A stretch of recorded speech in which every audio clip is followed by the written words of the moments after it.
The Elder God Wars will be ending with the first Grandmaster quest in over half a decade, known as Extinction. So let's talk about it. Whenever you're ready, grab your cup of tea, sit back, relax, and enjoy.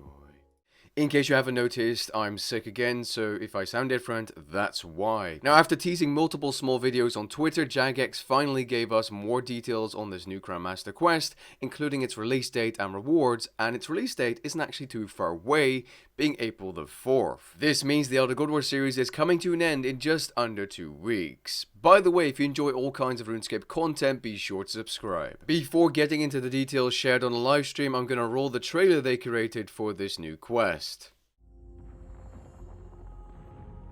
I thought we could find a way to avoid extinction.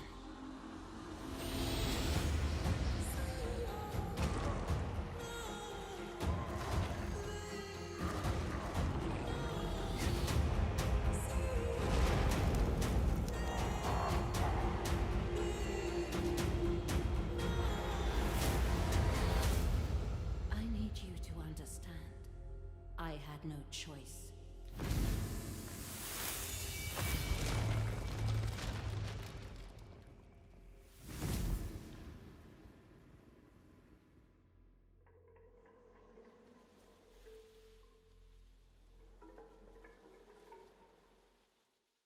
Alright, let's kick it off with the requirements for this new Grandmaster quest, which are quite hefty, but if you've been keeping up with the new quests, you should be ready to go. The requirements, which can be seen on this fantastic, pretty looking image created by Jagex, are as follows.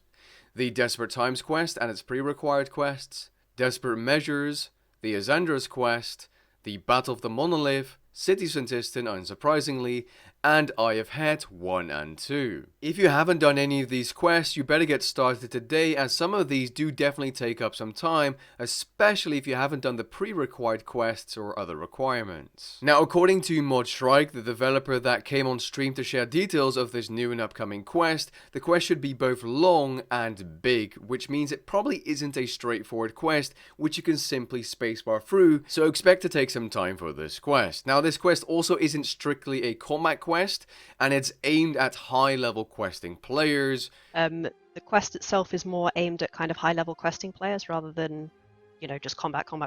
Which means you're probably going to need some brain power to complete this quest, or you're just going to have to wait until there's a guide, which I will be making, by the way. Don't worry.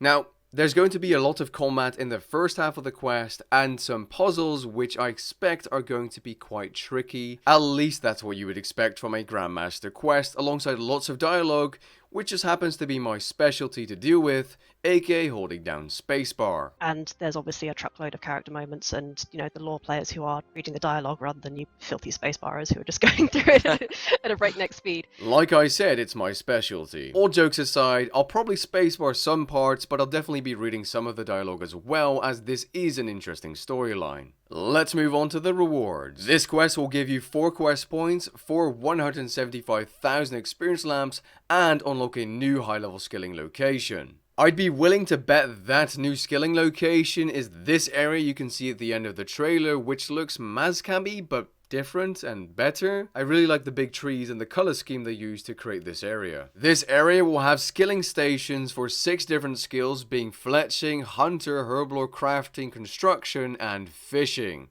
Now, on stream they said this was for levels 75 and above, so I'm curious to see how the XP rates are compared to the current methods we have for those skills. They also mentioned that you will be able to use your Anachronia Basecamp resources for the skilling location in some shape or form, so if you have maxed out resources because you have all the upgrades, you'll finally have a use for those. I assume they'll allow you to buy some kind of buff to increase the gathering rates or XP rates at this new location. Now, the final thing worth noting here is that this is a resource limited area, which is repeatable content for around 10 hours of activity according to the post, if I understood that correctly. I'm going to assume this will work similarly to the empty throne room. Now, if questing isn't entirely your thing, we do have other updates coming this year that we know of now, being another quest, which is unnamed, a 5th Elder God Wars dungeon boss, probably around summer, an Easter event, a Zygomite skilling update, which we know nothing of yet, but it was mentioned in a Q&A livestream this week, and by the end of the year, we should have the full version of the Jagex client, which will have